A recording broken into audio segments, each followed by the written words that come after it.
할렐루야. 오늘 아침도 주의 은혜가 우리 가운데 충만하시기를 주의 이름으로 축복합니다. 2014년도에 나왔던 영화 신이 보낸 사람이라고 하는 이 북한의 크리스찬들의 그 많은 어려움을 겪는 내용의 영화를 본 적이 있는데 참 보고 나서 내내 많은 눈물을 흘렸습니다. 첫 장면부터 끔찍한 장면이 시작이 돼요.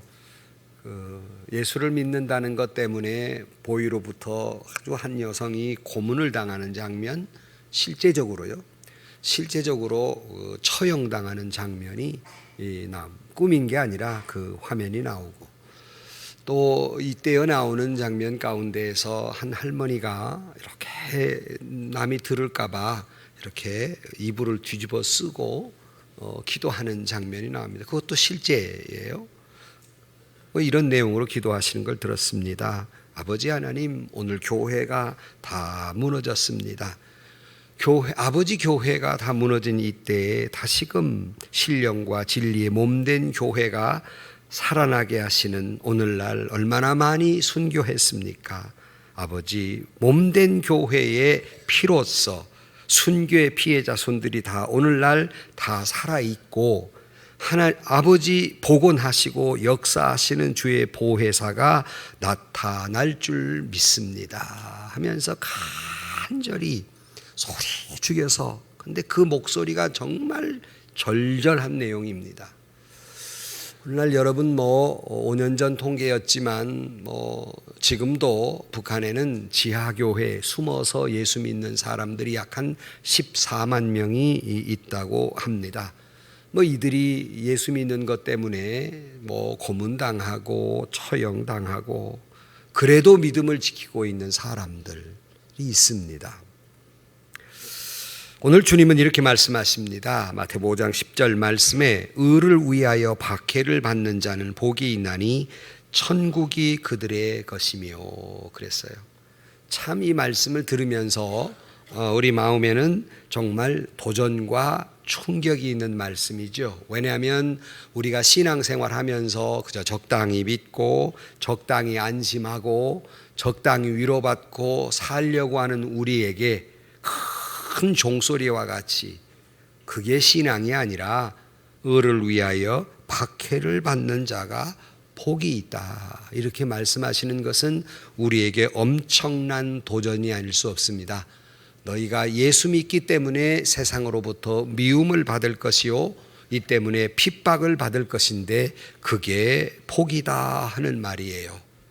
도무지 이런 말씀을 들을 때마다 충격적이고 좀 이해하기가 어렵습니다. 아니, 어떻게 고난받는 것이, 고통받는 것이 축복일 수 있을까?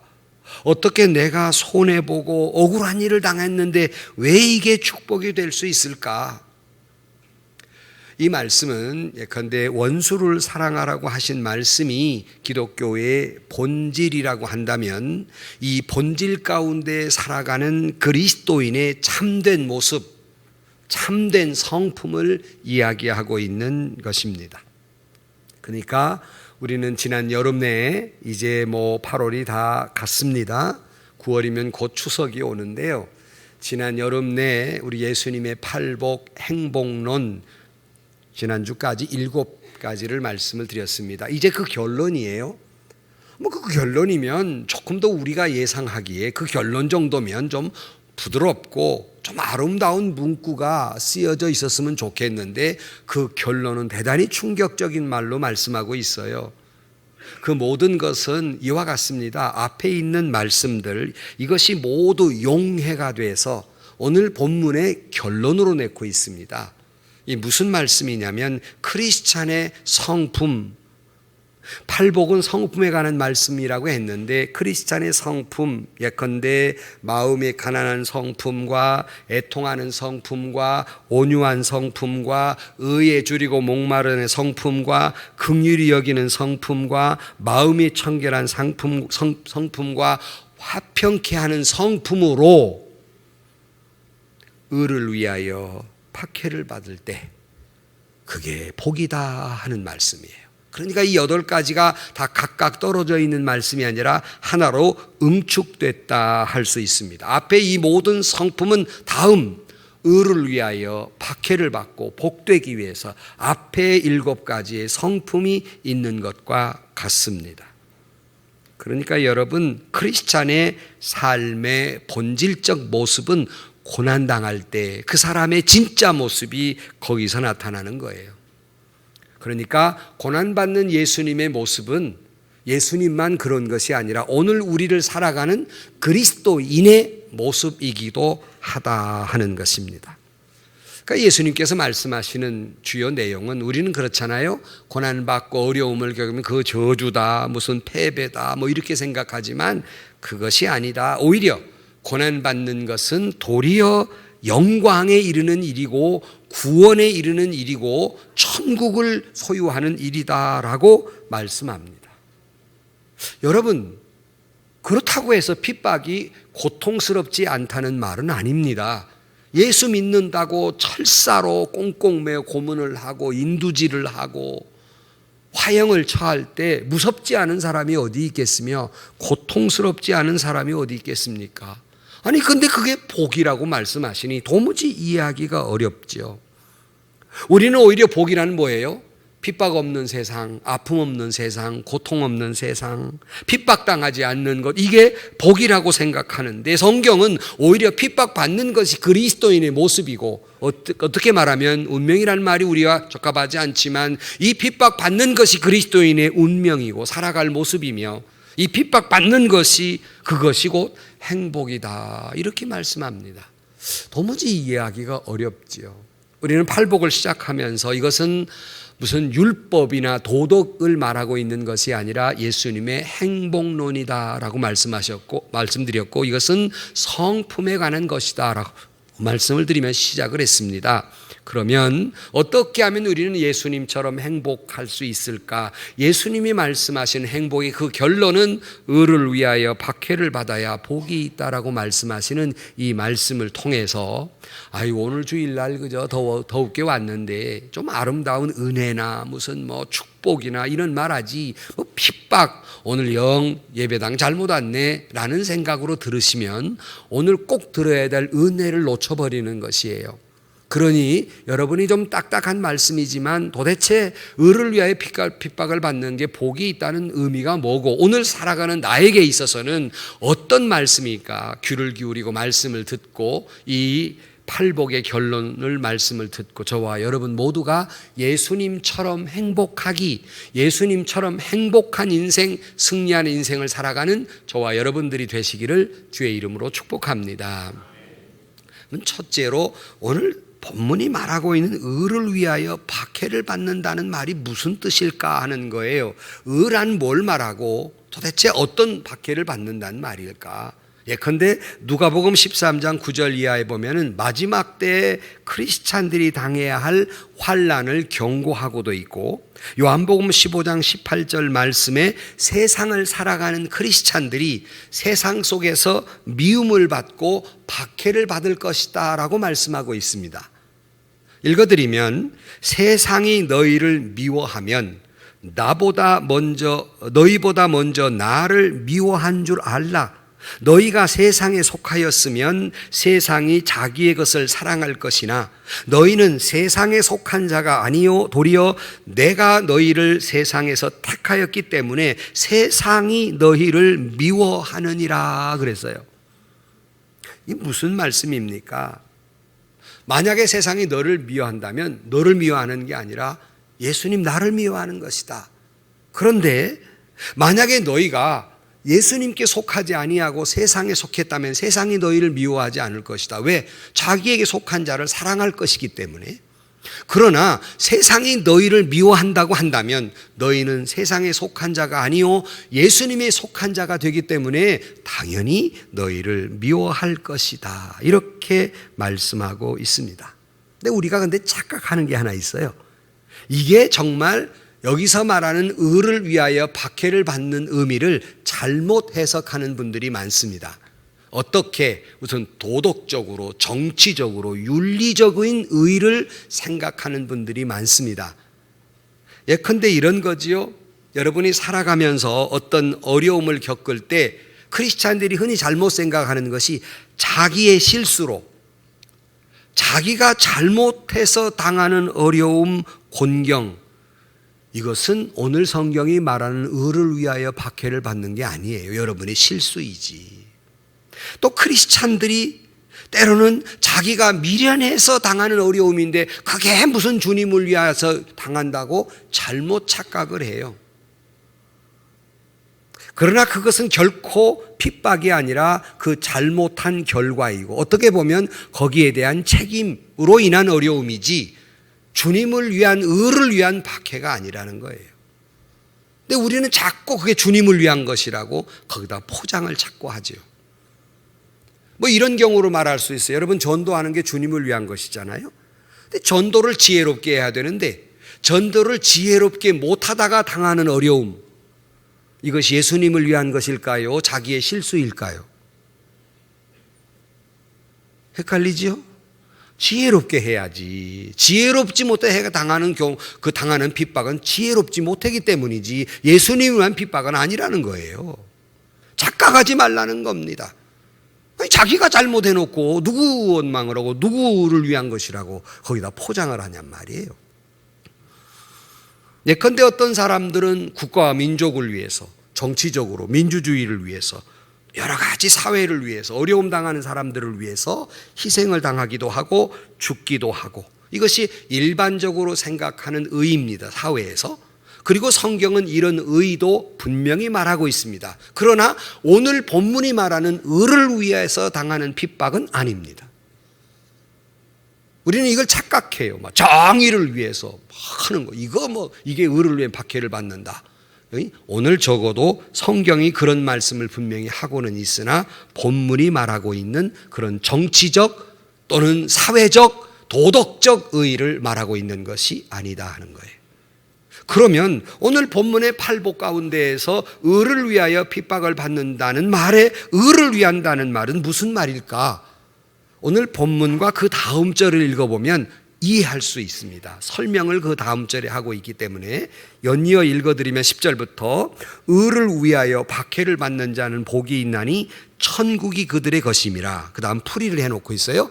나로 말미암아 너희를 욕하고 박해하고 거짓으로 너희를 거슬러 모든 악한 말을 할 때에는 너희에게 복이 있나니 그랬어요. 그러니까 여기 앞에 의를 위하여 박해를 받는 것, 그것이 11절로 나로 말미암아. 그러니까 여기서 말하는 의를 위하여라는 말은 예수님 때문에, 예수님을 위하여 당하는 어려움, 오직 이거예요. 사회 정의나 자기 실수로 인한 것들이 아니라 오직 예수님 때문에. 성경에서 말하는 의인은 예수 그리스도입니다. 그러니까 예수님을 위하여 박해를 받는 것. 그런데 사람들은 예수님을 위하여 박해를 받는 건 끌려가서 옥에 갇히고 고문을 당하고 또 순교를 당하는 것만이 박해라고 생각하지만 오늘 주님 말씀은 그게 아니에요. 예수님 때문에 욕을 당하고 또는 악한 말을 당하고 억울한 일을 당하고 이것도 박해라는 말입니다. 그러니까 예수님 때문에 욕먹는 것, 예수님 때문에 모욕스러움을 당하는 것, 예수님 때문에 손해를 보는 것, 예수님 때문에 중상모략을 당하는 것, 이 모든 것이 바로 의를 위하여 핍박을 받는 것이다 라는 말씀이에요.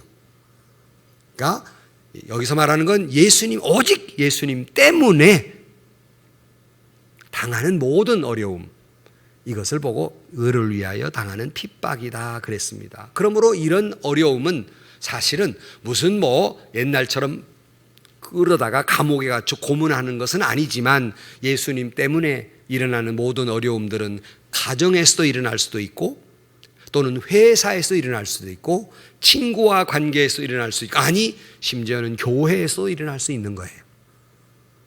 이것을 의를 위하여 박해를 받는 것이다 그랬어요. 그래서 성경은 이런 일이 날 때 너희 기뻐하고 핍박을 받으라라고 말씀하며 그런 사람에게는 큰 상이 준비되어 있다. 어떤 상? 천국이 그들의 것임이요. 그랬어요. 그래서 오늘 제목이 천국이 그들의 것임이라. 이런 자가 천국을 소유할 수 있게 될 것이다 라고 말씀합니다. 성도 여러분, 우리의 목적지는 천국입니다. 바라기는 여러분 모두가 예수님 때문에 당하는 핍박의 어려움 속에서 다 천국을 소유하는 저와 여러분들이 되시기를 주의 이름으로 축복합니다. 그러면 그 핍박은 예수님 때문에 당하는 핍박은 지극히 비정상이 아니라 지극히 정상적인 것이며 이것은 지금도 일어나고 있는 일들이다 하는 거예요. 예수 믿는 사람들은 마땅히 준 때문에 당하는 핍박은 정상이다. 그러면 여러분 예수님 때문에 지금 핍박을 당하고 계십니까? 만약에 예수님 때문에 핍박을 당하고 있지 않다면 그건 비정상입니다. 왜? 그것이 정상이라고 말씀하고 있기 때문에. 예수 믿는 사람은 당연히 핍박을 받아야 된다. 이게 정상이다. 나 핍박 안 받는데 그건 비정상이다. 뭔가 당신의 믿음에 문제가 있는 것이다. 뭔가 세상을 사랑하고 있든지 예수님께 속하지 않든지 정말로 예수님께 속한 사람이라면 핍박을 당하는 것이 정상이다. 그럼 여러분에게 물어요. 여러분은 정상이십니까? 아멘을 한 명도 안 하면 여기 담임 목사 입장이 어떻게 되겠습니까? 아멘을 아무도 안 하네. 정상이라는 거예요. 그런데 그러면 이것이 사실인가를 보려면 예수님의 제자들이 어떤 삶을 살았는가 보면 무엇이 정상인가를 알 수 있어요. 예수님의 제자들의 몽땅 그 삶의 마지막을 보십시다.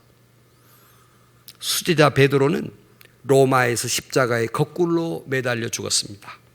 마가는 알렉산드리아에서 기도하며 순교했습니다. 빌립은 소아시아에서 십자가를 지고 죽었습니다. 바돌로메는 몸에 가죽을 벗기는 죽임을 당했습니다. 도마는 인도에서 나는 예배한다 소리치며 순교했습니다. 마태는 에티오피아에서 창에 찔려 순교했습니다. 마띠아는 그 예루살렘의 돌에 맞아 쓰러지고 목베임을 당하게 됩니다. 안드레는 에데사에서 십자가에 못 박혀 순교했습니다. 누가는 헬라에서 감람나무에 매달려 죽임을 당했습니다. 바울은 로마에서 온갖 시련을 겪으면서 칼에 목에 떨어지면서도 예수라고 부르짖으며 죽었습니다. 사도 요한은 유일하게 100살까지 살았지만 그도의 그 산 세월이 편안한 것이 아니라 온갖 고초를 겪으면서 그 세월을 살아낸 사람입니다. 무엇이 정상입니까? 이분들이 정상이잖아요. 그럼 오늘 우리도 마땅히 그런 일이 벌어지는 것이 정상이고 그런 일이 벌어지지 않는 것은 비정상입니다.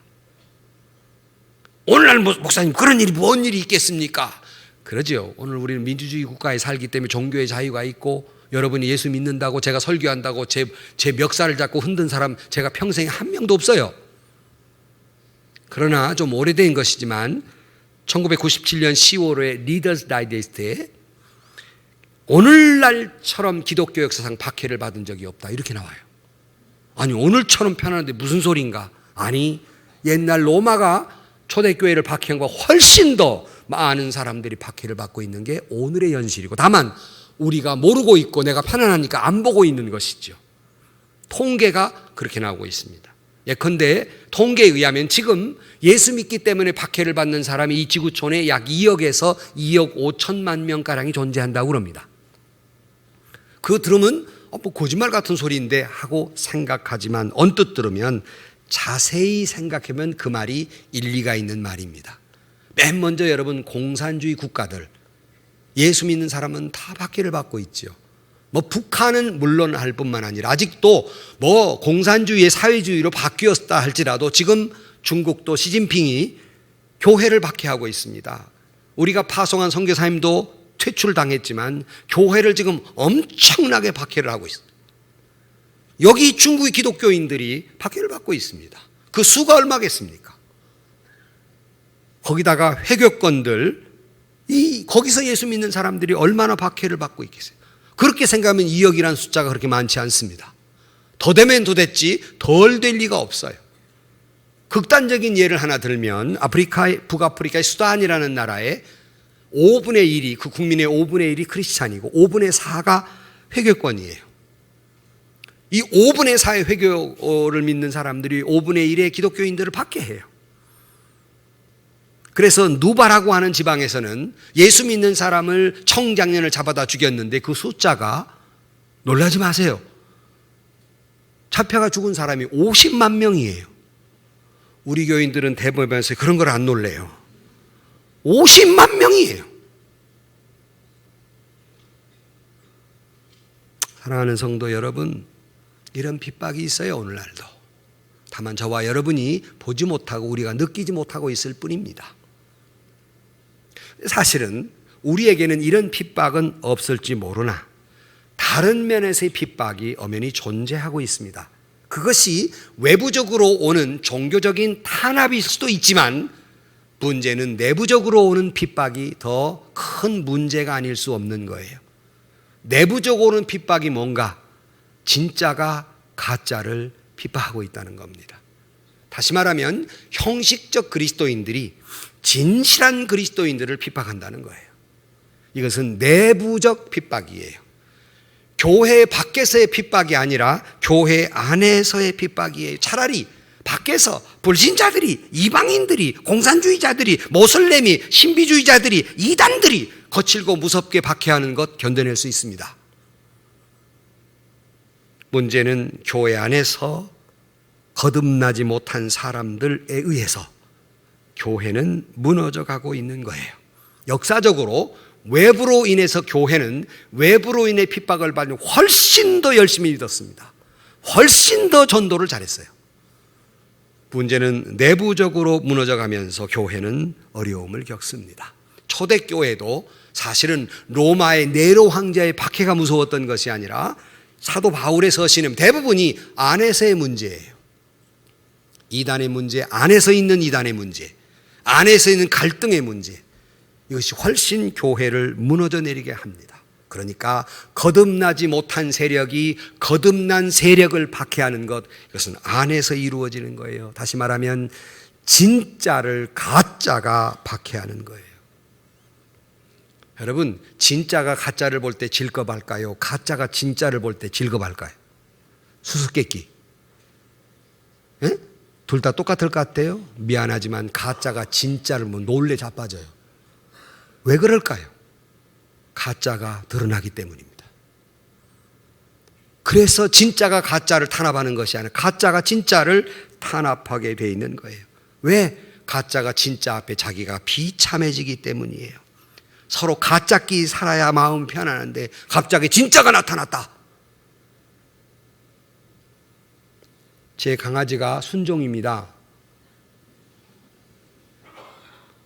그래가지고 제 강아지를 데려갔더니 어떤 분이 진짜가 나타났다. 그 사람은 튀기요. 그 개는. 나더러 갑자기 막 소리 질러 진짜가 나타났다. 제가 이번에 홍콩 갔는데 여러분 걱정했지만 무사히 왔습니다. 별로 실망하는 얼굴들 같은데 뭐 데모는 벌어지도 않았어요. 저 멀리서 조금만 보고 왔어요. 비바람 그렇게 쳤는데 우리가 갔는데 말짱했습니다. 홍콩의 한 사업가가 기도를 해주는 뭐라고 하냐면 여자 사업가인데 저희 식사도 해버렸는데요. 야, 목사님들이 오니까 날씨도 겁먹어가지고 아주 날 맑아졌다고. 근데 우리 집사님이 저한테 백을 하나 뭐 집에 있는데 하나 목사님 쓰려면 쓰든지 그리고 줘요. 아무래도 이분이 나한테 준 거니까 보통이 아니겠지. 그러고 검색을 해봤어요. 그랬더니 백 하나가 150만 원짜리야. 그런데 아니 집사님 뭔 놈의 그 백을 줬어요. 그랬더니 목사님 짝퉁입니다. 휴, 다행이지 이거. 진짜가 나타나면 가짜가 놀래 자빠지는 거예요. 그리고 핍박을 해요. 왜? 자기와 비교되거든요. 자기 설 땅이 없거든요.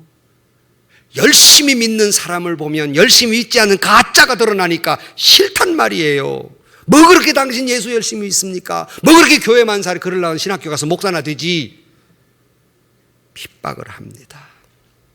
여러분, 예수 믿는데 지나친 게 어디 있겠습니까? 단지 우리가 그렇게 열심히 못하는 것이 미안하고 죄송할 뿐이지요.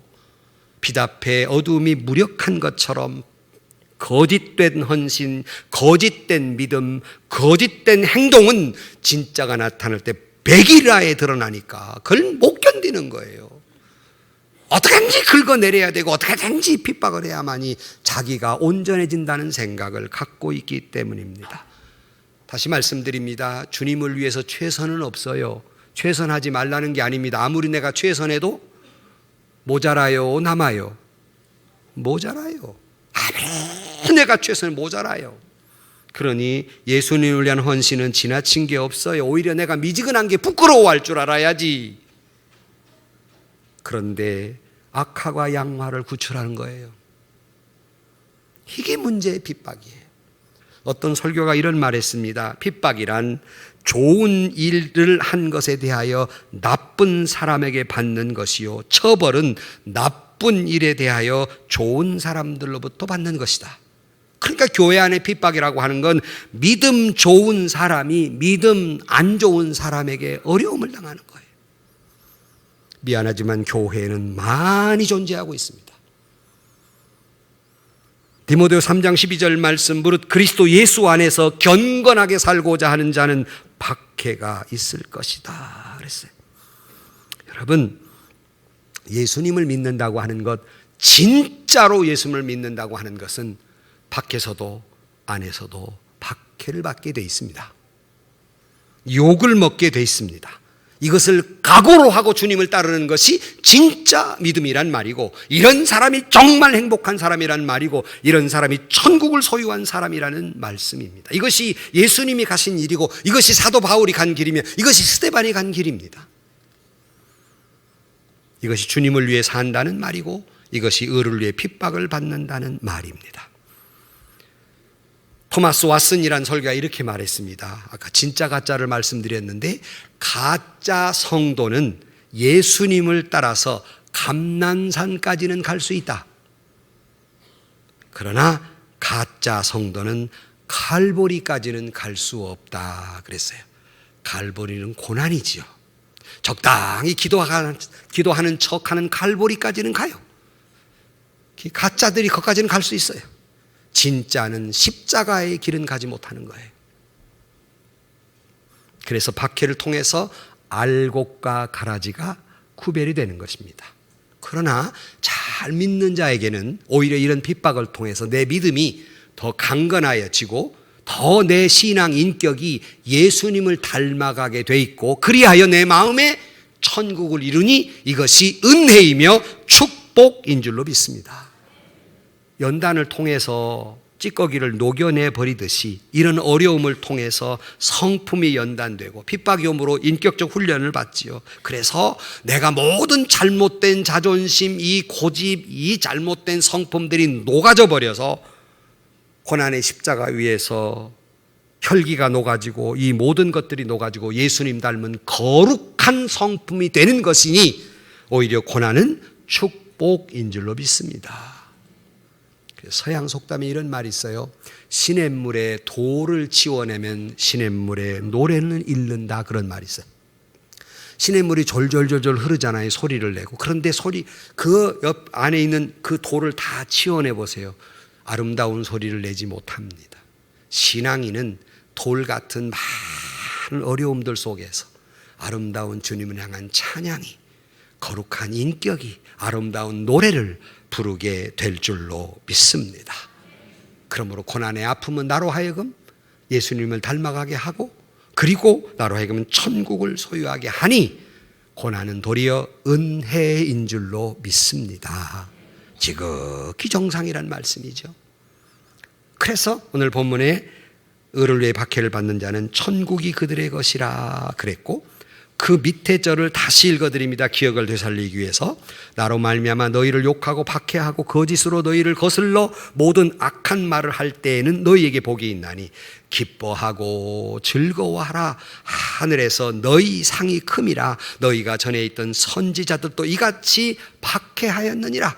너희보다 선배들도 그런 박해 속에 살았다 하고 말씀하고 있습니다. 천국이란 이미 앞에 말씀드렸습니다. 내 마음에 임하는 하나님의 임재이고 통치하시는 하나님의 임재를 뜻하는 것이다 그랬어요. 그러므로 고난 속에서 하나님이 내 안에서 나를 통치하시는 하나님을 알게 되고 체험하게 되고, 그러니 거기서 천국을 이룬다는 거예요. 그래서 어떤 신학자는 고난을 가리켜서 제3의 성례다 그런 말을 해요. 제3의 성례라고, 성례라는 건 뭐예요? 세례 베푸는 것. 두 번째는 성만찬이잖아요. 근데 고난은 세 번째 성례다. 참 의미 깊은 말입니다. 왜냐하면 세례를 통해서 주님을 만나고 성만찬을 통해서 주님을 만나지만 고난을 통해서도 주님을 만나게 될 줄로 믿습니다. 마크 갈리라는 사람이 2000년 기독교사 순교자들을 연구했어요. 그가 이런 말합니다. 순교자들을 하나하나를 뜯어보고 그들의 발자취를 따라가 보면 발견할 수 있는 공통점 한 가지가 있는데, 그것은 바로 하나님의 임재였다. 그 순교자들은 죽음의 순간까지 하나님의 임재를 즐기었던 사람들이었다. 지난주에 엔조이라고 말씀드렸죠. 그 고난의 순간 주님이 함께함을 즐겼던 사람들이었다.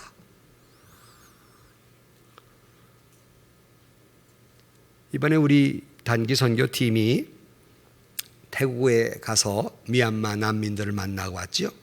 목사님이나 갔다 왔던 사람들이 한결같이 고백하는 게 있습니다. 우리가 그들을 위로하기 위해서 갔는데 깜짝 놀란 건 뭐냐면, 그와 같은 열악한 상황 속에서도 기쁨으로 찬양을 하고 조그만 것에 감사를 하고, 이런 걸 보면서 그들에게 설명할 수 없는 기쁨, 그 고난 속에서 그 미래가 암담한데도 찬양을 기쁘게 하며, 그렇게 그와 같은 모습을 볼 때 오히려 우리가 부끄럽게 생각되고 그리고 회개하고 왔노란 고백.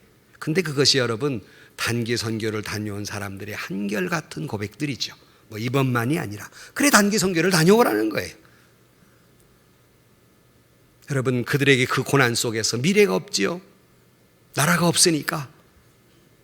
그들이 그렇게 기뻐하는 것은 그 고난 속에서 주님이 그들과 함께함을 느끼기 때문에 그들 심령에 천국이 임한 줄로 믿습니다.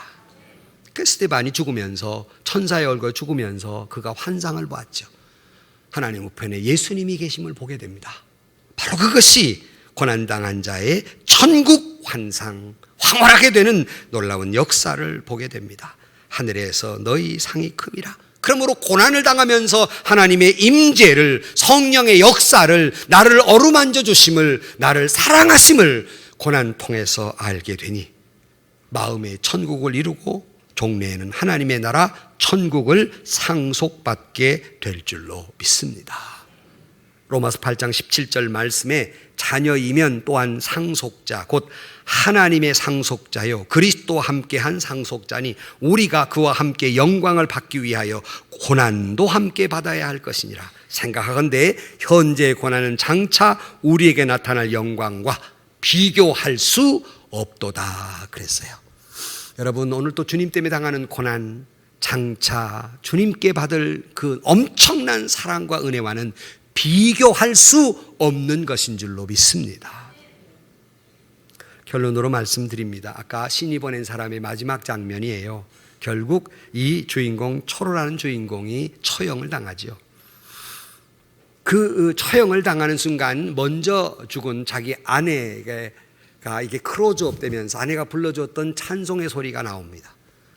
그 노래가 여러분이 잘 아는 갈릴리 호숫가에서, 갈릴리 바닷가에서 주님은 시몬에게 물으셨네. 사랑하는 시몬아, 넌 날 사랑하느냐? 오 주님, 당신만이 아십니다.